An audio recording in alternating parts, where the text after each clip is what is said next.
ఖమ్మం అంటే ఖమ్మంలో నాకు తెలిసిన వాళ్ళు కొందరైనా ఉంటారు గదా! వాళ్ళని ఎంక్వైరీ చేద్దామని జెప్పేసి నిన్న చేసిన ఆ వీడియోని పక్కన బెట్టి, ఆ ప్రయత్నాల్లో ఉన్నా. ఈరోజు అంటే 10వ తారీఖు డే మారింది. నాకు కొంచెం ఇన్ఫర్మేషన్ ఎక్స్‌ట్రాగా తెలిసింది. వీడియో చేద్దాం అనుకునే లోపే నాకు కాలొచ్చింది. ఏంటంటే ఆ పాప ట్రీట్‌మెంట్ నిమిత్తం ఆ పాపని హైదరాబాద్ నిమ్స్‌లో అడ్మిట్ చేషిండ్రు. సో, ఆమె ఎమర్జెన్సీ వార్డ్‌లో ఉంది. ఆ పాపతో పాటుగా అమ్మాయి తల్లిదండ్రులు గూడా ఉన్నారు. నాకు అవకాశం దొరికింది ఆ అమ్మాయి తల్లిదండ్రులను కలిసి వాళ్ళతో మాట్లాడడానికి. ఆ పాప ఆరోగ్యం ఎట్లా ఉంది? ఏంటి పరిస్థితి? కేస్‌కి సంబంధించిన అంశాలు ఏమైనా తెలుసుకోవడానికి ఫస్ట్ హ్యాండ్ ఇన్ఫర్మేషన్‌గా నాకు ఇన్ఫర్మేషన్ డైరెక్ట్‌గా తెలవడానికి నాకొక చిన్న అవకాశం వస్తే వెంటనే నేను నా కెమెరా పర్సన్ ఊరికి పోయి నిమ్స్‌కి వెళ్ళి బాధితుల దగ్గర మాట్లాడినాం. బాధితుల దగ్గర అంటే బాధితురాలి తల్లి దగ్గర ఆన్ రికార్డ్ మాట్లాడినా. తండ్రి దగ్గర ఆఫ్ ద రికార్డ్ మాట్లాడినా. అంతేకాక రజక సంఘం జాతీయ అధ్యక్షుడు అనిల్ గారు అతనితో మాట్లాడినా. వీళ్ళ ముగ్గురితోని మాట్లాడిన తర్వాత నాకు ఫుల్ క్లారిటీ వచ్చింది. వాళ్ళ ముగ్గురితో మాట్లాడిన తర్వాత నేను ఇంత ధైర్యంగా ఈ ఇన్ఫర్మేషన్‌ని మొత్తం మీ దగ్గర పంచుకోగలుగుతున్నా. గౌస్ బాషా అనేటటువంటి వ్యక్తిని అత్యంత కిరాతకంగా శిక్షించాల్సిందే అని జెప్పేసి రజక సంఘం జాతీయ అధ్యక్షుడైన అనిల్ అన్నారు. బాధితురాలి తల్లిదండ్రి ఇంకా వాళ్ళ పాప జీవితం నాశనమైంది అనేటటువంటి షాక్‌లో ఉన్నారు.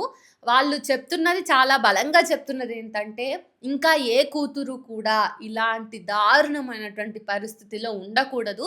నా బిడ్డని నేను కన్నప్పుడు గూడా నా కడుపుకి ఇంత నొప్పి లేవలేదు. నేనింత బాధపడలేదు. నా మనసు ఇంత బాధపడలేదు. నా పాప ఈరోజు అట్లా పడుకొనుంది. తల తప్ప వేరే ఏ ఇతర శరీర అవయవాలు పనిచేయట్లేదు. నా పాప భవిష్యత్తేంటి అని తలుచుకుంటే నాకు ఎంత ఎక్కువ బాధైతుందంటే, అంత ఎక్కువ బాధైతుందమ్మా అని జెప్పేసి వాళ్ళ బాధితురాలి తల్లి కళ్ళ నిండా నీళ్లు తీసింది.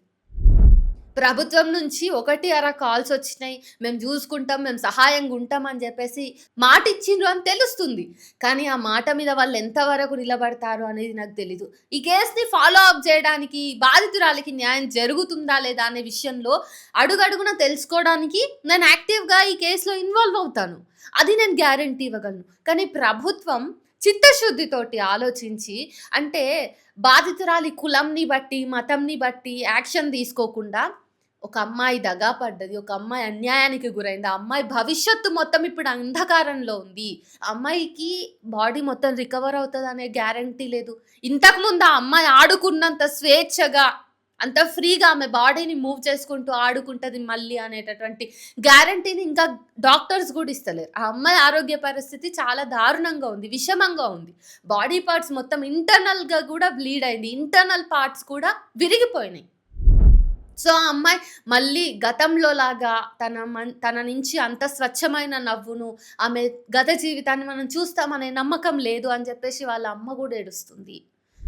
గౌస్ పాషాని ఇమ్మీడియేట్‌గా ఫాస్ట్ ట్రాక్ కోర్ట్ పెట్టి ఈ కేసు పోక్సో కేస్ కాబట్టి దానికి సంబంధించినటువంటి సెక్షన్స్ మీద చట్టపరంగా శిక్షించాలి. ఇక్కడ అత్యాచారం జేయడం ఒకటైతే, ఆ తర్వాత ఆ అమ్మాయిని తోసేసాడు. ఆ అమ్మాయికి మొత్తం బాడీ అంతా ఇంజ్యూరీస్ అయ్యేటట్టు చేశాడు. కాబట్టి స్ట్రాంగ్ సెక్షన్సే ఇక్కడ వర్తిస్తాయి. అతనికి జీవిత ఖైదా, ఉరి శిక్షనా లేపోతే అతన్ని ఇంకా కొన్ని కేసెస్‌లో ఎన్‌కౌంటర్స్ చేస్తారు గదా! అలాంటిదేదైనా చేస్తారా? ప్రభుత్వం తేల్చుకోవాలి. ఘటన మాత్రం చాలా సివియర్, చాలా సెన్సిటివ్. ఆ అమ్మాయి భవిష్యత్తును తిరిగి ఇవ్వలేకపోయినా, ఆ అమ్మాయికి న్యాయం అనేది ఇవ్వాల్సిన బాధ్యత ఈరోజు ప్రభుత్వం మీద ఉంది. ఆ కుటుంబం ఇప్పుడు మానసికంగా, ఆర్థికంగా దృఢంగా లేదు గాబట్టి వాళ్ళని ఆదుకోవాల్సినటువంటి బాధ్యత కూడా ప్రభుత్వం మీద ఉంది. ఇది ఈ కేస్‌కి సంబంధించి మొత్తం. సో, ఈరోజు అక్కడికెళ్ళి మాట్లాడొచ్చిన తర్వాత తెలిసిన అంశాలన్నీ మీతోని పంచుకున్నా, ఇంకా పంచుకుంటా. ఈ కేస్ ఫాలో అప్ ఇది తర్వాత ఏం జరిగింది? ఆ పాప ఆరోగ్య పరిస్థితి ఎట్లా ఉంది? నేను ఎంతవరకు తెలుసుకోగలుగుతా అన్ని తెలుసుకొని మీకు చెప్తా. ఇది పక్కకు పెడితే, పొద్దున్నుంచి చూస్తున్నా. చాలా వీడియోస్ ఒస్తున్నాయి. కొంతమంది రీల్స్ చేస్తున్నారు. కొంతమంది ప్రొవోకేటివ్‌గా వీడియోస్ చేస్తున్నారు. కొంతమంది నా ఫోటోస్ పెట్టి, ఛానెల్ పేర్లు పెట్టి, కొన్ని పోస్ట్‌లు పెడుతున్నారు. వాళ్ళ నొప్పేంటిదో నాకర్థం గాలేదు. వాళ్ళు సనాతన ధర్మానికి కూడా సెలెక్టివిజంని అంటగట్టి, ఇక్కడ గౌస్ పాషా అనేటోడు అత్యాచారం చేసిండు. వాడిని మీరు ఏం చేస్తారు? ప్రభుత్వం ఏ రకంగా వాడిని శిక్షిస్తదనేది శిక్షించండి. అమ్మాయికి అండగా మేమున్నాము అని ఓపెన్‌గా చెప్తున్నాం. కానీ వీళ్ళు ఇంతవరకు ఎందుకు వీడియో చేయలేదు? ఇంతవరకు ఎందుకు మాట్లాడలేదు? ఇంతవరకు ఎందుకు? ఎందుకు కొట్టుకుంటున్నారు వీళ్ళు?